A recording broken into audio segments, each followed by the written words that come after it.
llama 100% original. 100% original. Yo les hago una pregunta y deseo que ustedes se puedan responder interiormente. ¿Vale la pena usar, adquirir, comprar réplicas, imitaciones o falsificaciones en productos, en sencillamente servicios, o evidenciar algo que no es auténtico? ¿Vale la pena? ¿Vale la pena de pronto porque estoy consiguiendo un trabajo o deseo mejorar mi actividad económica actual, laboral, y estoy metiendo una hoja de vida y poner información de más que no es real, solamente como para que me tengan en cuenta y si me preguntan y luego corroboran, pues yo miro qué hago? ¿Vale la pena?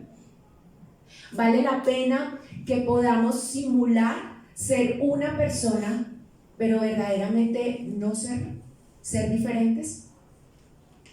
¿Vale la pena comprar un producto que solamente tenga una marquilla famosa para que vean que tengo eso famoso, pero que yo sé que me va a durar menos del tiempo estipulado y que va a empezar a dañarse, que va a empezar a cuartearse, a descascararse, a ponerse feo? ¿Vale la pena?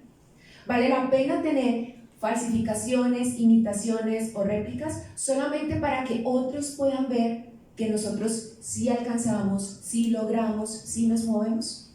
¿Vale la pena? La industria de las réplicas o las imitaciones le genera un gasto enorme a la economía. Aquellos que obviamente trabajan en ese aspecto se benefician por ello, ¿sí? Pero tarde o temprano esto nos trae consecuencias.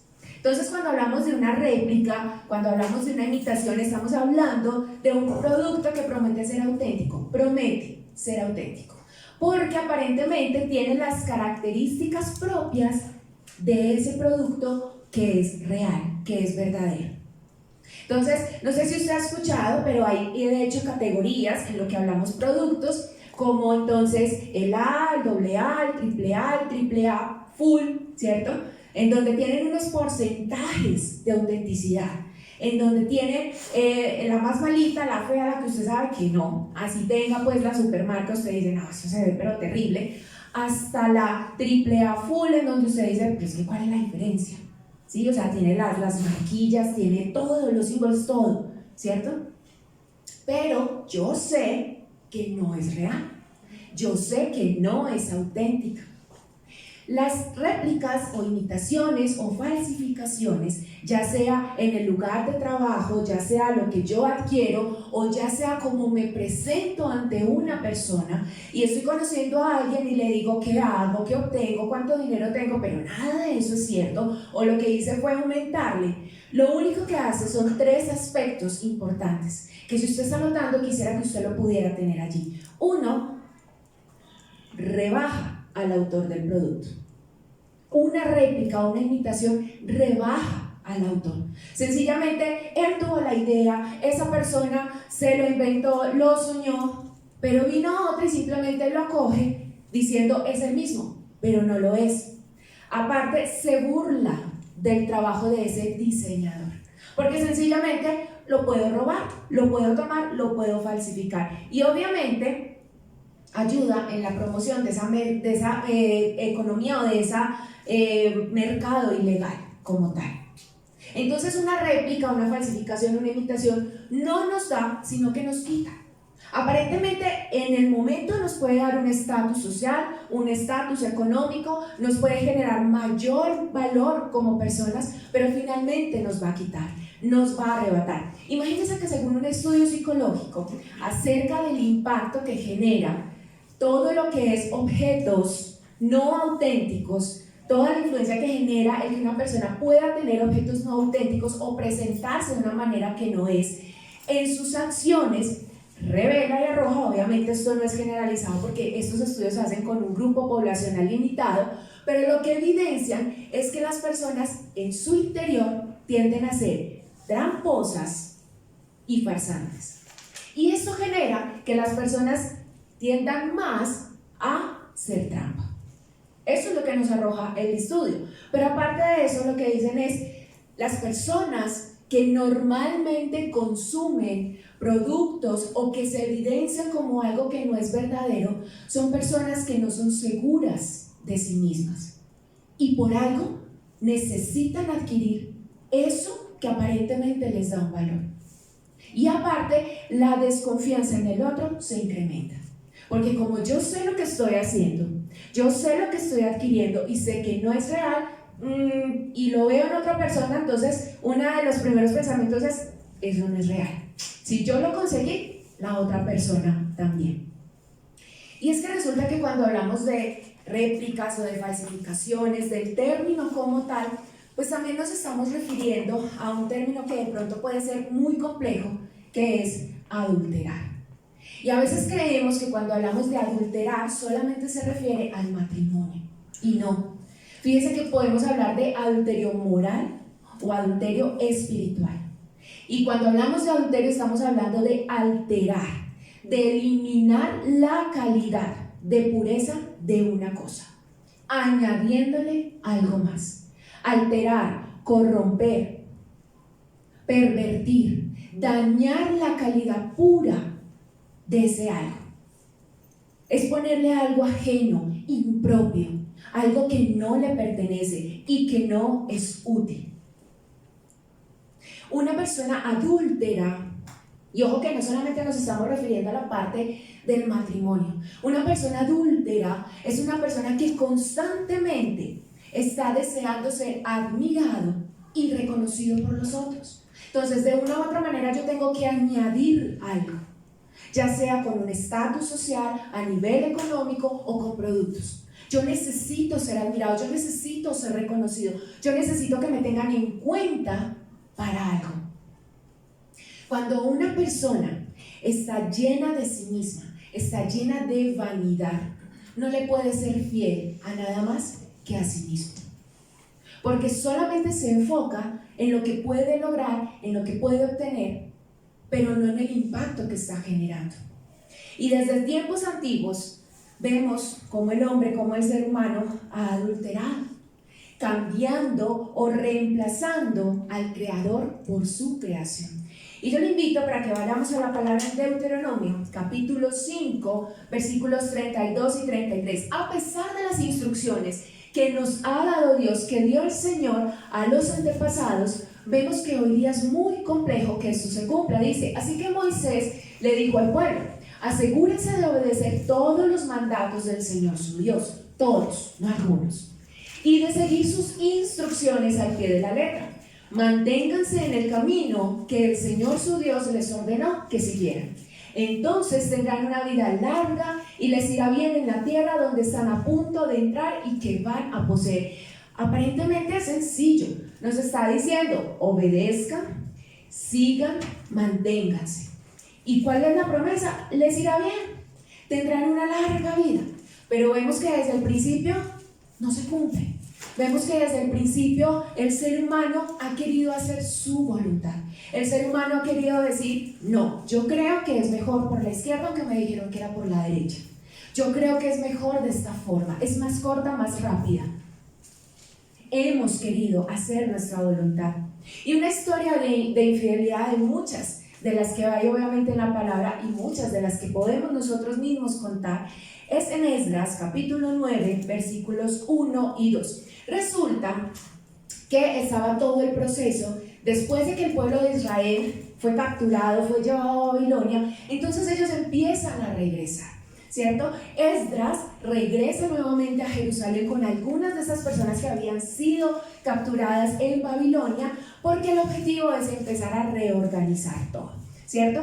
Y aquí entonces nos dice que cuando ellos llegaron a Jerusalén, la palabra dice, una vez realizadas estas cosas, es decir, que los empezaron a regresar, empezaron a volver a Jerusalén, los líderes judíos vinieron a verme y dijeron, esto dice Esdras, muchos del pueblo de Israel e incluso algunos sacerdotes y levitas no se han mantenido separados de los otros pueblos que viven en esta tierra. Han adoptado las prácticas detestables de los cananeos, los hititas, los fereceos, los jebuseos, los amonitas, los moabitas, los egipcios y los amorreos. Es decir, toda la gente que no seguía las instrucciones de Dios. En ese tiempo de cautiverio, en ese tiempo en donde ellos estuvieron en una tierra lejana, adoptaron costumbres, adoptaron prácticas que no eran propias del pueblo. Y aún regresando a su casa, no se despojaron, sino que llevaron lo que tenían. Y aparte, no se alejaron de las personas que obviamente les habían enseñado estas prácticas. Y hoy día nosotros podemos ver que en nuestra vida pasa lo mismo.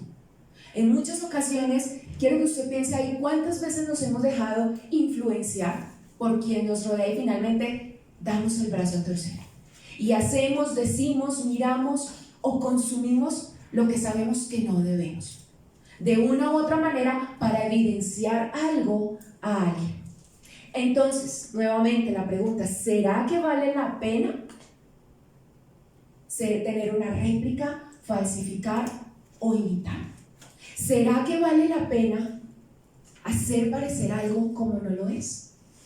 Y otra pregunta, ¿será que vale la pena abstenernos de la maldad? ¿Será que vale la pena aprender a decir no? Aprender a decir, así todos vayan para allá, yo sé que el final es complejo. Y así no sepa qué va a pasar, ya me están diciendo que no es correcto. Cuando nosotros deshonramos a Dios con nuestras acciones como hijos, somos el reflejo de aquellos israelitas que en su tiempo le dieron la espalda a Dios. Yo no sé si a usted le pasa o tiene la percepción cuando viene Semana Santa y empiezan todas las películas acerca de la vida de Jesús, de los patriarcas, y uno empieza a ver ellos como, por ejemplo, en los patriarcas, cómo entonces hacían las cosas mal, cómo el pueblo era terco, cómo se quejaba, cuando estaba Jesús entonces no lo seguían, y a veces uno dice, ay, pero increíble, teniendo al maestro, escuchando la voz de Dios, y no lo hacía. Pues es que a nosotros también nos ha pasado, o soy la única. Nosotros también lo hemos hecho. ¿Será que vale la pena abstenernos de la maldad? Porque en muchas ocasiones caemos en adulterio espiritual. Y somos rápidos para señalar cuando alguien roba, cuando alguien mata, cuando alguien hace algo escandaloso porque es visible. Pero interiormente, ¿será que hemos o estamos adulterando espiritualmente? ¿Estamos cambiando lo que sabemos que no honra a Dios por nuestros deseos o por lo que nosotros creemos que nos va a ayudar? Y sobre el adulterio espiritual nos habla Primera de Juan capítulo 2 versículos 15 al 17. Primera de Juan capítulo 2 versículos 15 y 17. Y nos lo dicen palabras más sencillas: no amen el mundo. Y cuando hablamos del mundo, no estamos hablando del globo, no estamos hablando de todo, estamos hablando de las costumbres, del sistema, de lo que vemos que normalmente se mueve. Dice, no amen a este mundo ni las cosas que les ofrece. Porque cuando aman al mundo, no tienen el amor del Padre en ustedes. Pues el mundo solo ofrece un intenso deseo por el placer físico. Paremos aquí. Un intenso deseo. ¿Qué quiere decir? Que es fuerte. Que va a presionarnos. Eso, no cualquier cosa. Lo que por la concupiscencia, es decir, por los malos deseos que vienen de nosotros, me atrae. Entonces no podemos decir, no, yo manejo todo súper bien y a mí nada me afecta. No, ¿qué me afecta? Aquello que desde mi interior me mueve a hacer lo contrario a lo que Dios me ha dicho. Para unas personas dirán, jamás me he robado ni un chicle. Pero para otras personas dirán, eso para mí es complicado. Con un intenso deseo por el placer físico, un deseo insaciable, es decir, se quiere más, se quiere más. No es suficiente. Es como cuando hay un consumo de sustancias psicoactivas. Con la primera dosis inicial y se experimentaron efectos placenteros, entonces quiero otra vez. Pero sucede que hay un nivel de tolerancia. Es decir, esa dosis que adquirí, tal vez ya en la próxima no me hizo el mismo efecto. Y yo quiero volver a sentir lo mismo, entonces consumo más. Un deseo insaciable por todo lo que vemos. Y el orgullo de nuestros logros y posesiones. Nada de eso proviene del Padre, sino que viene del mundo. Y este mundo se acaba junto con todo lo que la gente tanto desea. Pero el que hace lo que a Dios le agradará, vivirá para siempre. No amemos el mundo. Es complejo. Es complejo cuando hay ese intenso deseo, ese deseo insaciable, el orgullo de adquirir, de obtuve. Del interior del hombre vienen esos malos deseos y se busca a toda costa suplir el placer. 4 formas de poder identificar el adulterio espiritual. El primero, hay una insatisfacción constante. Hay una inconformidad con lo que se tiene, con lo que se es. Quiero algo más. Quiero experimentar algo más. Y cuando lo tengo, ya, se acabó. Entonces necesito algo más. Hay una insatisfacción, una inconformidad, ya sea social, económica, emocional. Pero necesariamente tengo que obtenerlo. Pero eso me genera frustración y posteriormente me va a generar amargura. Porque por más que haga, por más que obtenga, por más que mire, no me siento saciado. 2, ignorancia. Falta de conocimiento de las consecuencias, de lo que va a suceder por sencillamente haber cambiado. El impacto de las propias decisiones. No tenemos conciencia de eso, dejándonos simplemente llevar por el placer o por lo que estamos vivenciando. Tercero, desinterés. Desinterés en Dios y en su palabra. Si yo no conozco a Dios, si yo no conozco su palabra, entonces yo no sé cómo moverme, yo no sé cómo seguir.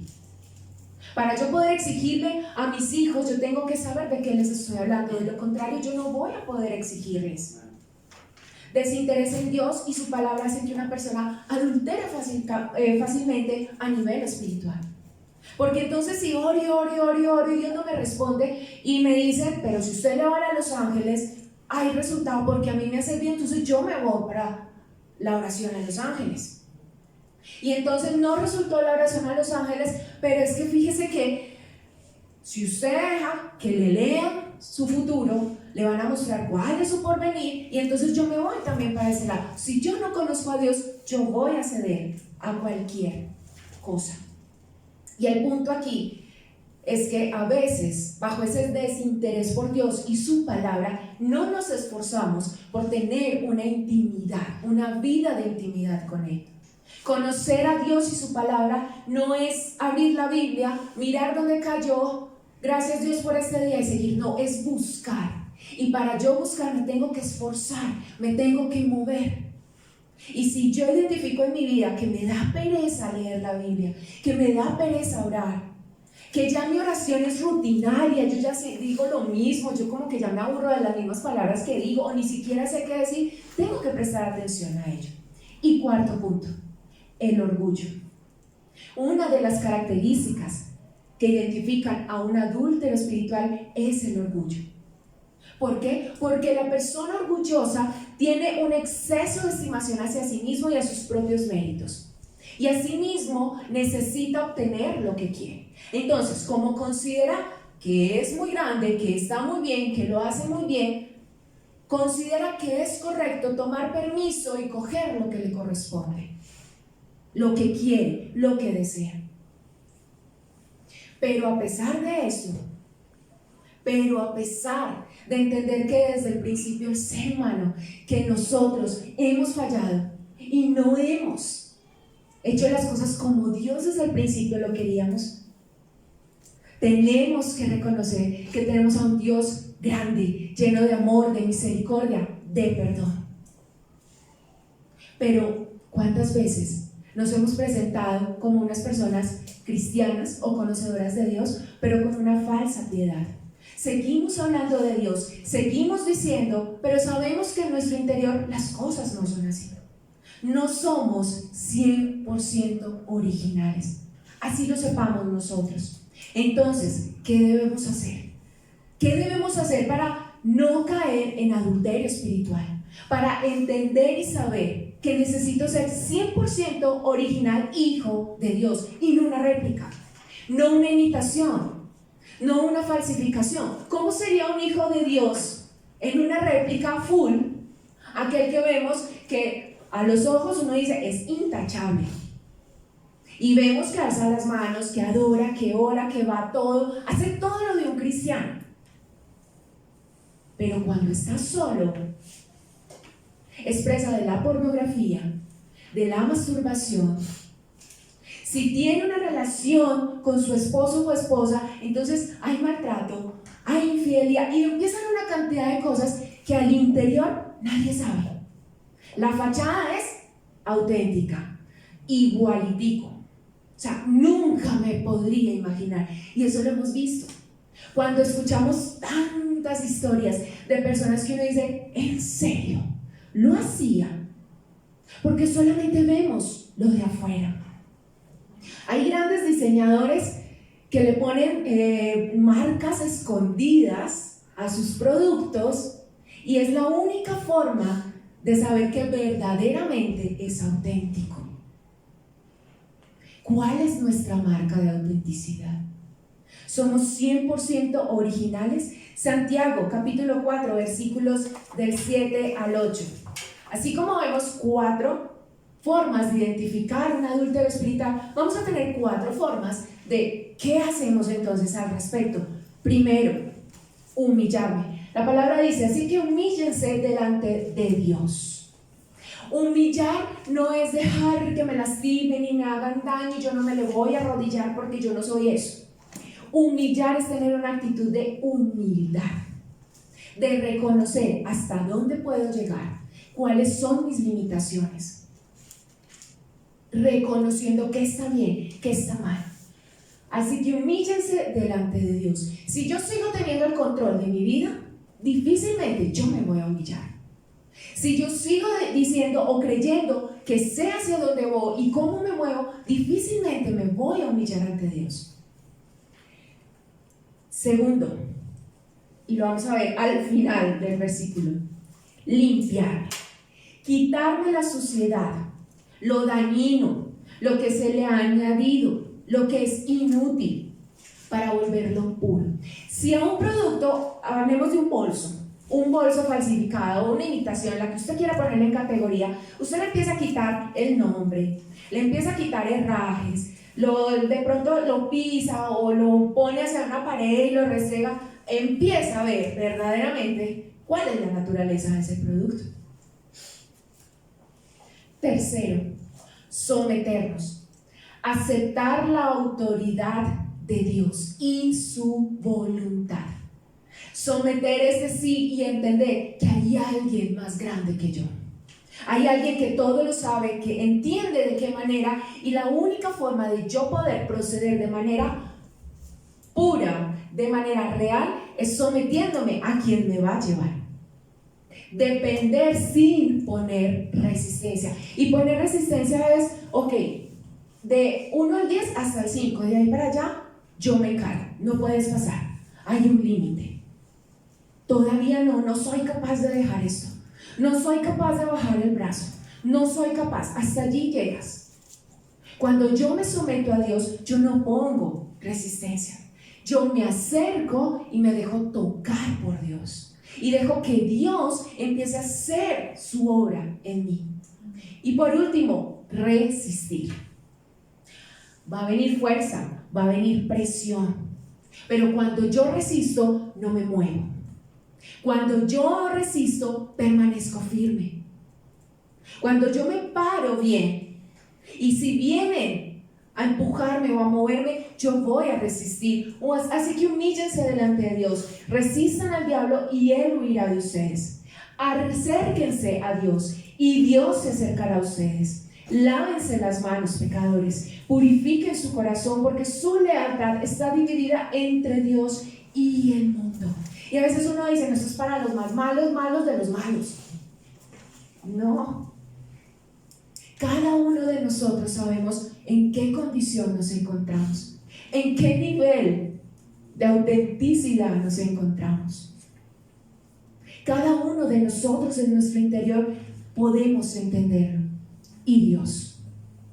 Y el amor de Dios es tan grande que restaura, que perdona, que dice, listo, yo te conozco, o sea, yo sé la calidad que tienes, yo sé lo que hay escondido, yo sé que no hay una contramarca, pero yo soy quien te da la valía.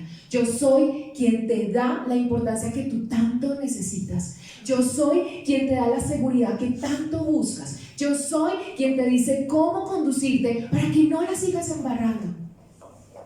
El Salmo 86, versículo 5, nos habla de ese Dios bueno y perdonador. Oh Señor, eres tan bueno, estás tan dispuesto a perdonar, tan lleno de amor inagotable para los que piden tu ayuda. Pero si yo no pido ayuda, si yo no grito y digo, ya no más, ¿qué va a pasar? Estás tan dispuesto a perdonar, porque ese es nuestro Dios. Es un Dios que restaura, es un Dios que ama y es un Dios que perdona. Pero yo necesito humillarme, yo necesito someterme, yo necesito que Dios me toque, acercarme a Él, limpiarme para poder resistir. A veces queremos irnos al último, resistir todo lo malo que venga sin estar capacitados, solos, en nuestras fuerzas. Por eso es necesario que conozcamos la verdad para ser hijos 100% auténticos. No réplicas, no imitaciones, no falsificaciones. Hijos 100% auténticos que honren al Padre. Recuerda que al principio hablábamos de que las réplicas, falsificaciones e imitaciones se burlan del producto de quien lo diseñó, deshonra el trabajo. Pues necesitamos ser hijos 100% auténticos, que cuando nos vean, así no hablemos, que cuando nos escuchen digan, Él es diferente. Él, lo que yo veo en Él, lo que yo veo en ella, me movió. Yo necesito hacer un cambio en mi vida.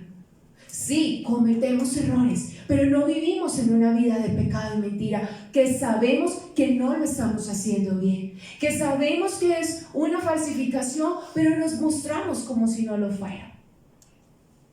Tenemos que recordar el principio, y el principio es: el Señor hizo a imagen y semejanza al hombre.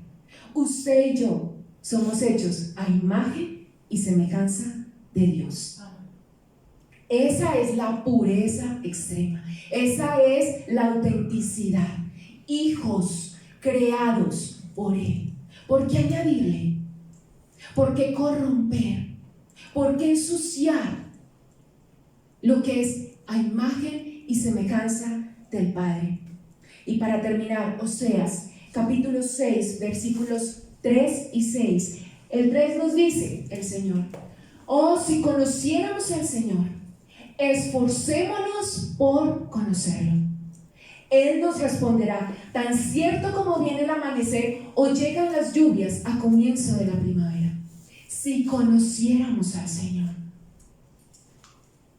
Dios no es una oración que yo repito de memoria.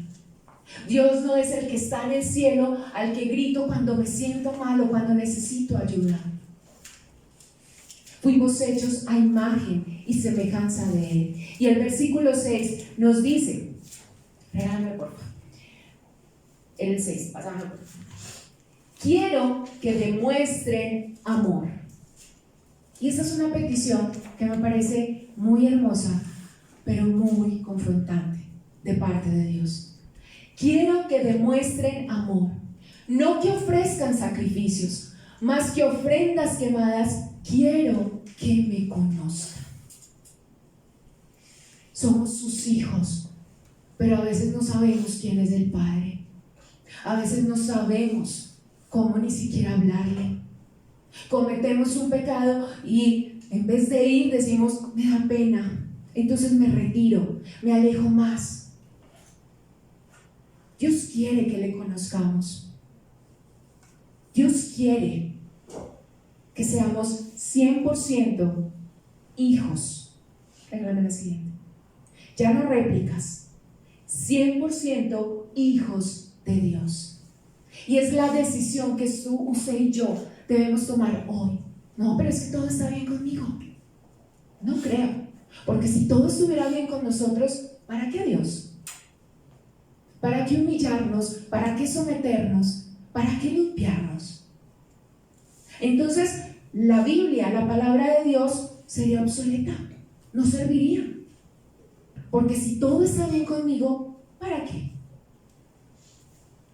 Acerquémonos y conozcamos a Dios. Es la única manera de que podamos evidenciar con nuestros actos, con nuestras palabras, con la expresión de nuestras emociones, que somos hijos de Dios. ¿Por qué? Porque nuestra mente es transformada. Porque nuestra manera de pensar respecto a la pureza, a la autenticidad, es cambiada, es transformada. Gracias, Señor. Gracias, Espíritu de Dios. Padre, venimos confiadamente delante de ti, Señor. Sabemos que tú nos escuchas, Señor. Sabemos que cuando tenemos necesidad de ti, Señor, y nos acercamos, estamos allí. Tú estás allí.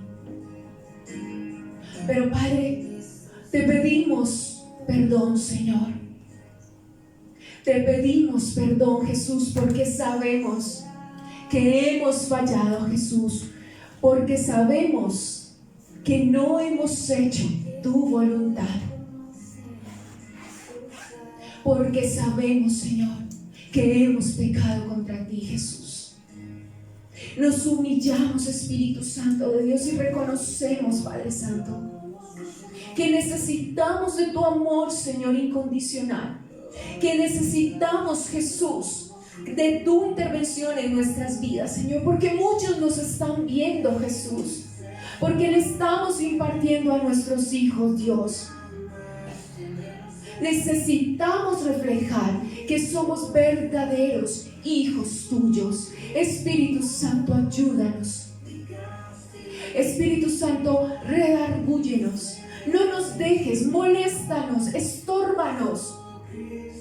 Que nos cansemos, Dios, de aparentar algo que no es. Perdón, Jesús.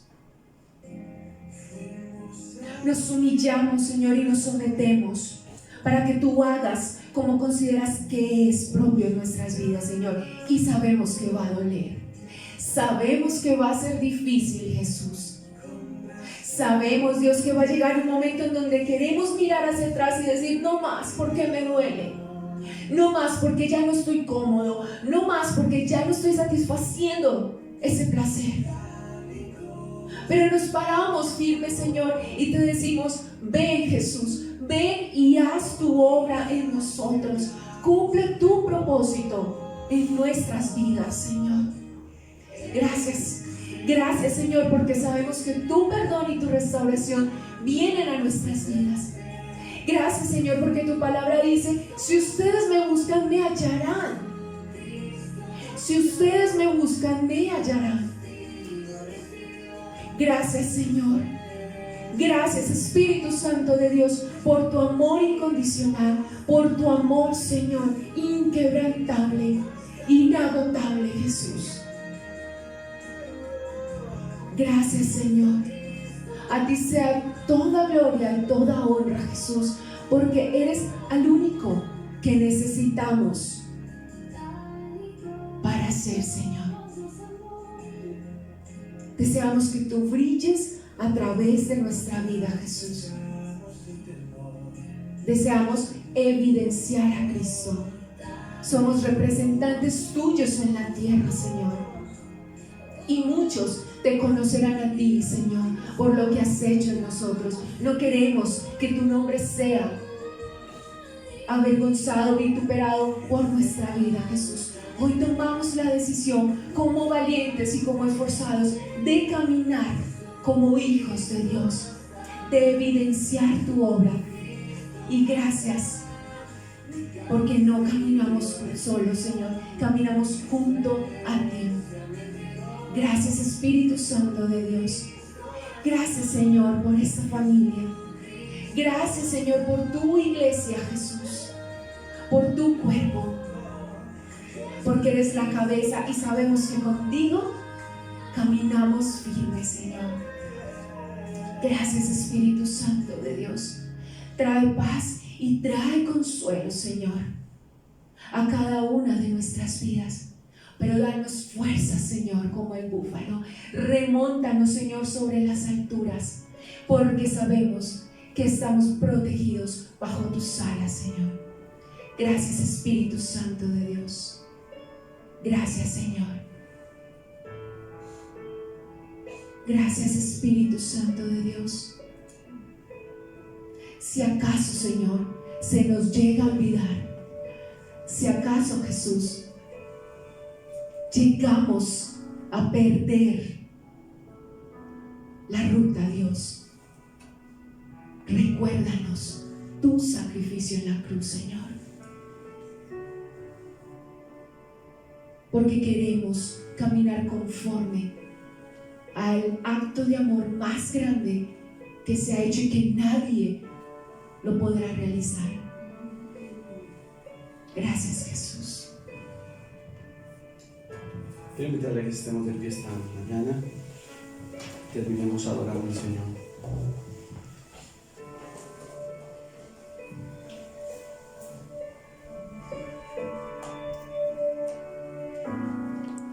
Si acaso se me olvida, si acaso se me escapa,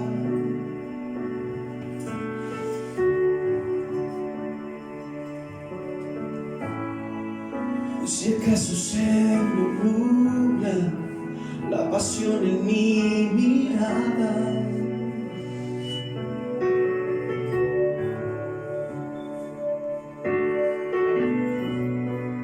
llévame al madero,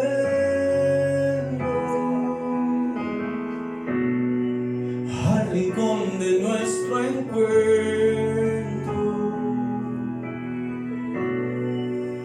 Llévame al lugar donde empezó nuestra amistad.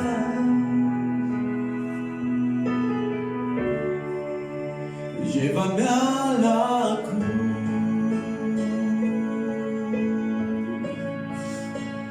Llévame a la cruz.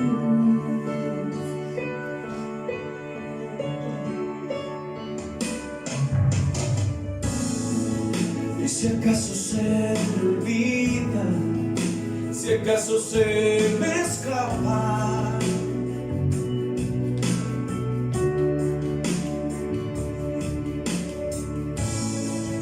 y si acaso se me nubla la pasión en mi mirada, oh.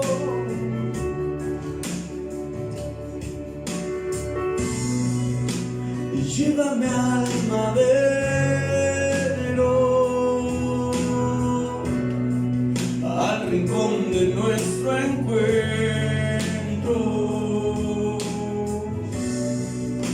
Y llévame al lugar donde empezó nuestra amistad.